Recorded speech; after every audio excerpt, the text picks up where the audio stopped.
So I just got my DNA results back from 23andme, like maybe about a week ago, I think, and I already looked at them, but I wanted to talk about them on here. I wanted to do this for a few years now, and my sister actually did it a few years back. I pretty much know, like, before I looked at the results, I pretty much knew what I was, about a quarter Filipino, because my dad's half, my grandmother, was full Filipino. She's from the Philippines, and I know I'm mostly European.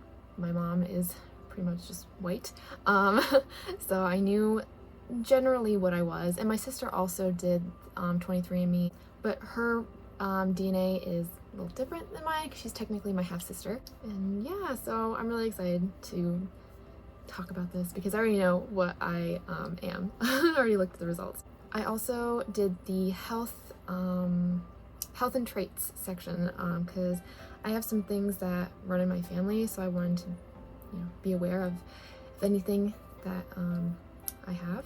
So, but yeah, okay. So European, it says I'm 80.7% European, which is not very surprising. And under that, Northwestern European, I am 74.6%. And then under that, French and German is 39.4%. And then when I clicked on that section, I had 4 people that shared DNA with me from Germany and 1 person from France. I always knew I was part French, and my last name is actually French, so yeah. British and Irish, I'm 25%, and 2 people that I have shared DNA with are from Ireland, and 3 are from the United Kingdom. 1.9% Scandinavian, and there is 1 person from Denmark, 2 people from Sweden, and 2 people from Norway. And most of the people that I have shared DNA with are, it says predicted 4th cousins, so most of them are predicted 4th cousins. A few predicted 3rd cousins. 8.3% broadly Northwestern European. This one, I don't know exactly what it is because it's broadly, but it says Northwestern Europeans are represented by people from as far west as Ireland, as far north as Norway, as far east as Finland, and as far south as France. So that's pretty cool. Southern European is 4.8%, and under that is Spanish and Portuguese, 3.7%, and everybody under that that I have shared DNA with are from Portugal. And 1.1% broadly Southern European, which includes Iberian, Italian, and Balkan peninsulas, as well as the island of Malta. And lastly, under European is 1.3% broadly European. And under East Asian and Native American, I have 18.7%. Chinese and Southeast Asian, I have 18.4%. Under that, Filipino and Austronesian, 17.8%, and that's all from the Philippines. I have 0.3% Indonesian, Thai, Khmer, I think, and Myanmar. And for that one, you don't know exactly which one you are, but it's cool that I'm one of those. 0.3% broadly Chinese and Southeast Asian. And for this one as well, I don't know exactly where that is. So it'd be really cool though if people from any of these places have shared DNA and they do 23andme, my account will be updated so I can see exactly what I am, which would be cool. Also, 0.3% broadly East Asian and Native American, and this one doesn't say exactly where as well. And lastly, 0.1% Melanesian, and under that is 0.1% broadly Melanesian, which is, okay, so under Melanesian it says, Melanesian was first peopled by seafaring voyagers over 45,000 years ago when the ancestors of indigenous Australian and Papua New Guinea, I guess that's Papuan peoples reached near Oceania from Indonesia. So yeah, that's really cool too. I didn't even think about any of those places that I would be even a little bit related to, so that's really cool. Oh, and at the end, a lot of people, I guess, have a section that says unassigned. So mine says 0.5%, and I guess it's part of my DNA that they can't like pinpoint to a certain area, so it'll just say unassigned. Yeah, that is that section for what I am. I'm not very surprised. I think I'm more surprised that from like that I'm part Portuguese. I don't know why I find that a little more interesting than like other sections of my DNA. Maybe also Indonesian, Thai, Khmer, and Myanmar, because I don't know why I didn't think about that over there. And I am Filipino, so I kind of assumed I might be part something other kind of Asian. Okay, so for the health and traits, I was just as excited to see this because, well, not necessarily excited, kind of like nervous because, you know, there could be something that I have a risk of, but nothing on mine was very worrisome, I guess. So for my health highlights, it says age-related macular degeneration. I have a variant detected, but not likely at increased risk, which is good.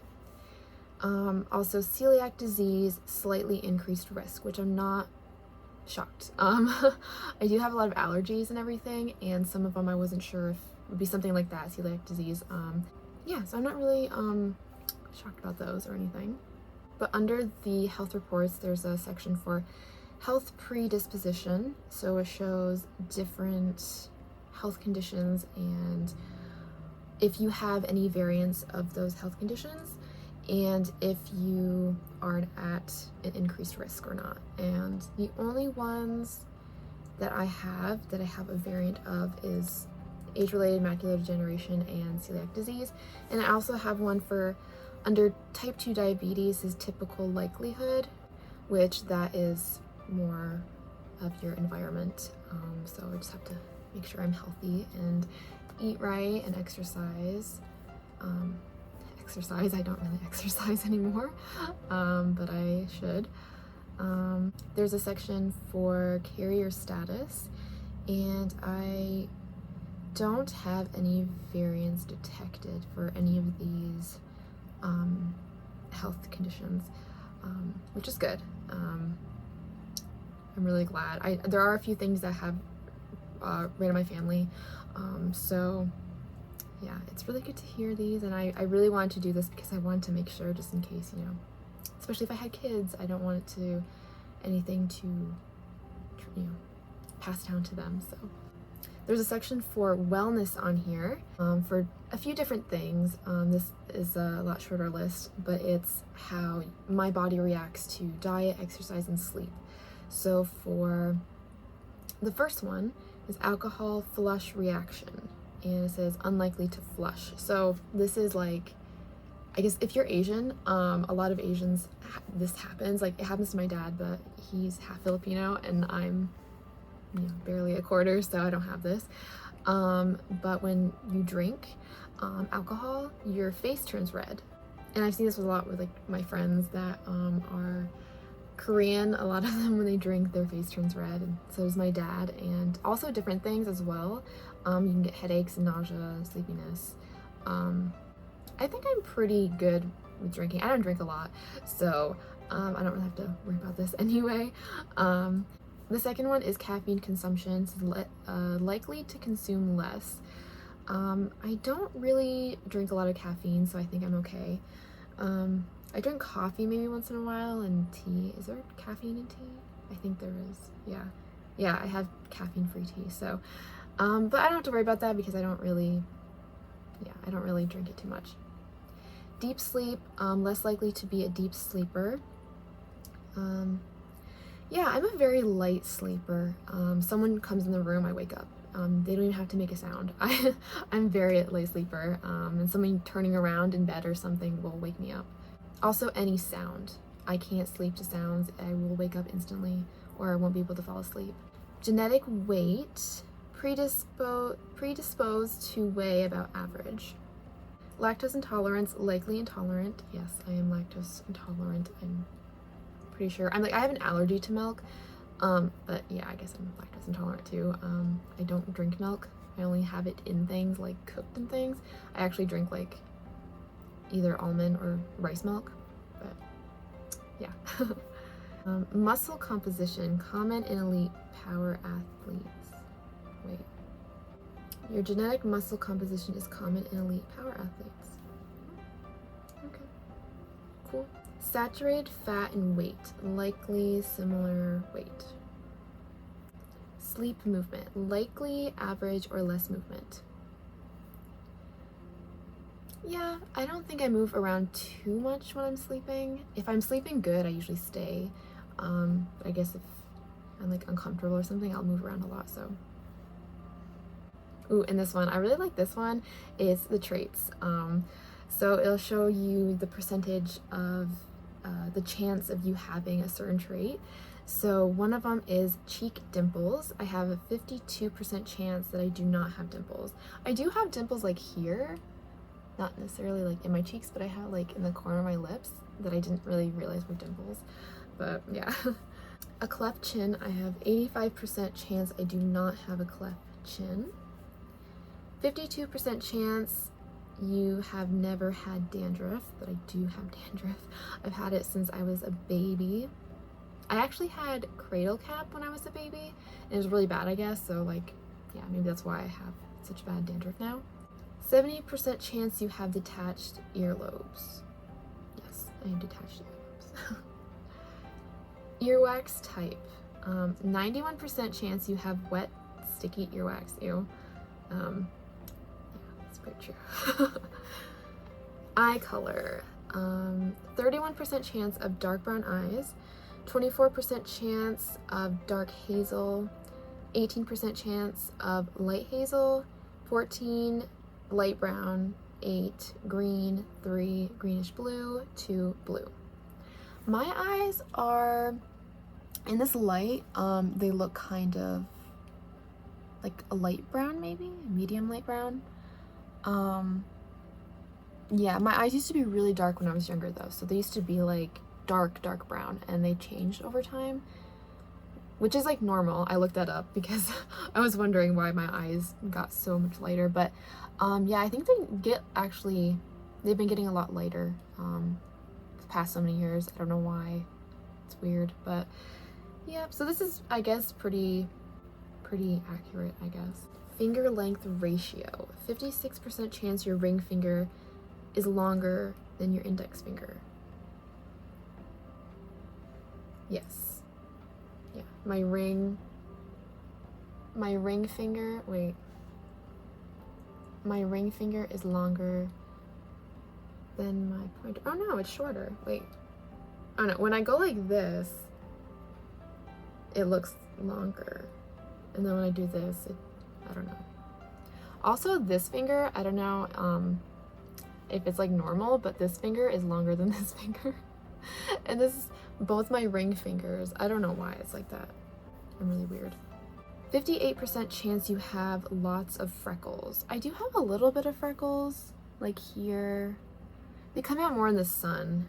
70% chance you experience hair photo bleaching. So like your hair changes in the light, and mine does. It looks lighter in light. Like my hair is really dark. Ew, my hair looks really gross right now. My hair is like a dark brown. In this lighting you can see it. It is brown, but when I'm not in the sun, it looks black. So yeah, I guess my hair gets lighter in the sun. Hair texture, 44% slightly wavy, 22 straight and 22 wavy, 7 big curls, 4 small curls, 1 very tight curls. My hair right now looks more kind of wavy, but it's really flat right now. But when I was younger, I had curly hair. And it depends on like the style. So if I cut it or I have layers, my hair has like bigger curls and like kind of wavy. I don't know. Light or dark hair. 67% chance of dark brown hair. Yep, it's me.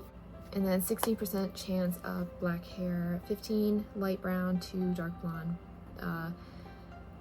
less than 1% light blonde. Actually, my dad and my brothers have black hair.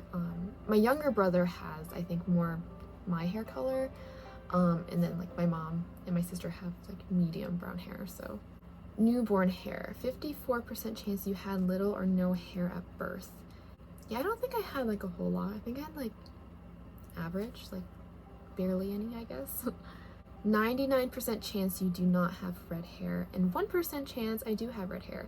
A lot of people on my mom's side of the family have red hair, like her cousins and stuff, like really red hair, but I don't. So, but I do have like reddish tint in my hair, especially in the sun. So maybe I got that 1% of highlights in my hair. 39% chance of light beige skin, 24% chance of moderately fair, 16 olive, 15 very fair, 6% light brown, and less than 1 dark. I guess I have light beige. I'm really, this, in this light right now, I look more darker, I guess. Like, I'm really white. I do have a little bit of a tan from last week, but I don't know. I feel like the inside of my arm looks much whiter than the outside, but yeah, I think that's pretty accurate. 70% chance you have stretch marks. I'm really embarrassed by them, but yes, I do have stretch marks. If I gain just a little bit of weight, I do get stretch marks in my legs. I only ever have them like my inner thighs. I feel like, and I've looked this up before, but a lot of girls, especially like my age, and when I was younger, because the first time I noticed it was when I was maybe in like junior high or the beginning of high school or something, because I gained like a little bit of weight. But I guess it's normal, a lot of people have it, so it's not something I should worry about. Toe length ratio. 71% chance you have a longer big toe. Yes, I do. Unibrow. 55% chance you have a little bit of a unibrow. When I was younger, my eyebrows were crazy. Like, they are still crazy, but I don't wax them anymore, but I have this little like eyebrow razor. But I don't know, you can kind of see it right now because I haven't done my eyebrows in a couple weeks. But my eyebrows are very uneven. Like, this one goes up to here, the bottom of my finger. Actually, maybe, yeah, like right there. And this one only goes here. And they go really low here because I have a lot of hair right here. And I used to have more sort of like in the middle. The first time I got my eyebrows waxed was when I was like in 7th grade. I went with my sister. I really needed it, but now I always use this little razor because it's much easier and less painful. So yeah, I guess have a little bit, almost a unibrow. Not quite, but it's almost there. It does get maybe into here, as far as it grows. And the last one is widow's peak. 74% chance you do not have a widow's peak, and I don't have one. Yeah, it's just kind of straight across, so. Okay, in this section, taste and smell. Asparagus odor detection, likely can smell. Bitter taste, likely can taste.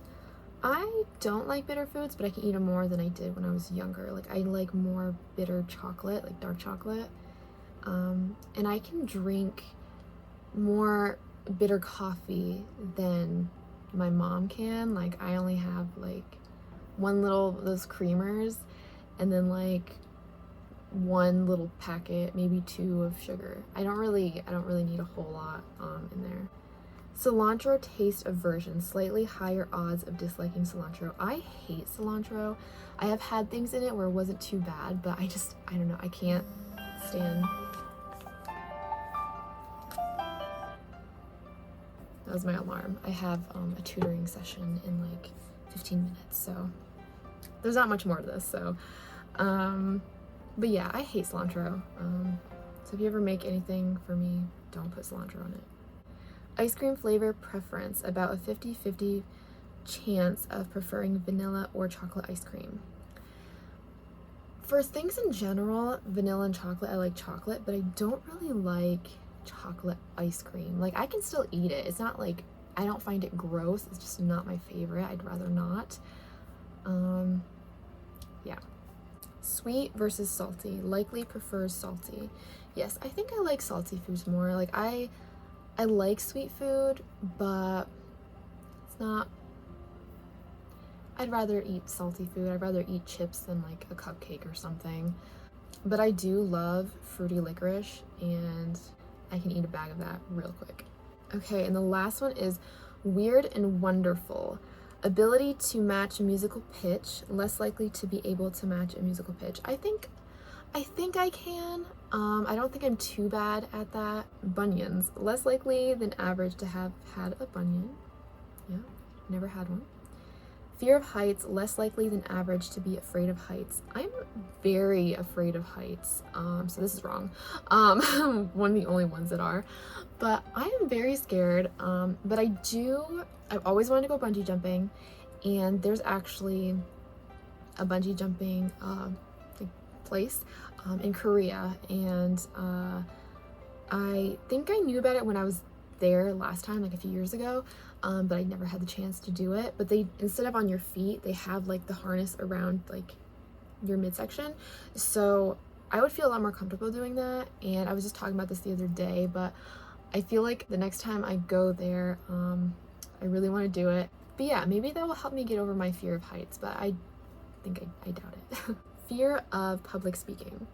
More likely to have a fear of public speaking.